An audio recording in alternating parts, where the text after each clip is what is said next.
അരണാട്ടുകരയിൽ വാടക വീട് കേന്ദ്രീകരിച്ച് സ്പിരിറ്റ് നിർമ്മാണം കണ്ടെത്തി. വീട്ടിൽ നിന്നും 4000 litre spirit Thrissur west police പിടികൂടി. ഇപ്പോൾ കഴിഞ്ഞ 6 മാസമായിട്ടാണ് ഈ വാടകക്കാർ പുതിയത് ഇവിടെ എത്തിയതെന്ന് നമ്മൾ അറിയണേ. കൃത്യം 6 മാസമായി എന്നുള്ളത് ഇതിൻ്റെ ഓണറോട് ഇപ്പോൾ ഞാൻ ചോദിച്ചപ്പോഴാണ് മനസ്സിലായത്. ഓണർ ഒരു ആൻഡോ എന്ന് പറയുന്ന ഒരാൾ പൂത്തോളാണ് താമസം. അദ്ദേഹം ഇത് 2 ഫാമിലീസിനാണ് കൊടുത്തിരുന്നത്. ഇവിടെ കാലങ്ങളായിട്ട് അദ്ദേഹം വീട് വാടകയ്ക്ക് കൊടുത്ത് പൂത്തോട് താമസമാണ്. അപ്പോൾ 2 മാന്യമായിട്ടുള്ള 2 വീട്ടുകാരോട് താമസിച്ച് വരികയായിരുന്നു. പെട്ടെന്ന് ഇപ്പോൾ എൻ്റെ ശ്രദ്ധയിൽ ഒരു 2-3 മാസമായിട്ടാണ് ഇവിടെ ശ്രദ്ധപ്പെട്ടത്. അപ്പോൾ ഷീറ്റ് വർക്ക് നടക്കുന്നുണ്ട്. അപ്പോൾ ഞാൻ ഏതെങ്കിലും ഗോഡൗൺ ആവുമെന്ന് വിചാരിച്ചു. പിന്നെ ഇവരെ അധികം പുറത്തേക്ക് വരികയോ മറ്റുള്ള ആളുകളായിട്ട് യാതൊരു ബന്ധമോ ഇവരില്ല. പിന്നെ എന്താ വെച്ചാൽ നമ്മളിതിൽ പോകുമ്പോൾ നോക്കുമ്പോൾ നായ വലുതിവിടെ ഉണ്ട്.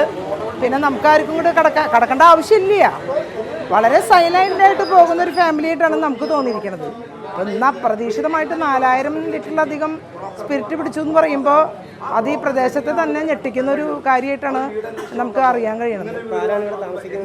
ഇവിടെ താമസിക്കുന്നത് തളിക്കുളത്തുള്ളൊരു പാർട്ടിയാണെന്ന്. അതാണ് ഓണർ പറയണത്. തളിക്കുളത്തു നിന്ന് വന്ന് അപ്പം ഞാൻ ചോദിച്ചു ആര് വഴിയാണ് ഈ വീട് കൊടുത്തത്, ബ്രോക്കർ ഉണ്ടോ ചോദിച്ചപ്പോൾ അവർ പറയുന്നത് ഇവിടെ നമ്പർ വെച്ചിട്ടുണ്ടായിരുന്നു, ഫോൺ നമ്പർ. അപ്പോൾ വഴിയിൽ പോകുമ്പോൾ നമ്പർ വീട് റെൻ്റ് എന്ന് പറഞ്ഞിട്ട് നമ്പർ എഴുതിയിട്ടുണ്ടായിരുന്നു. ആ നമ്പർ പ്രകാരം വിളിച്ച് ചോദിച്ചിട്ടാണ് വീട് തുറന്ന് കാണിച്ച് അദ്ദേഹം ഫാമിലി താമസിക്കാനാന്ന് പറഞ്ഞ് കൊടുത്തതെന്നാണ് ഓണർ പറയുന്നത്.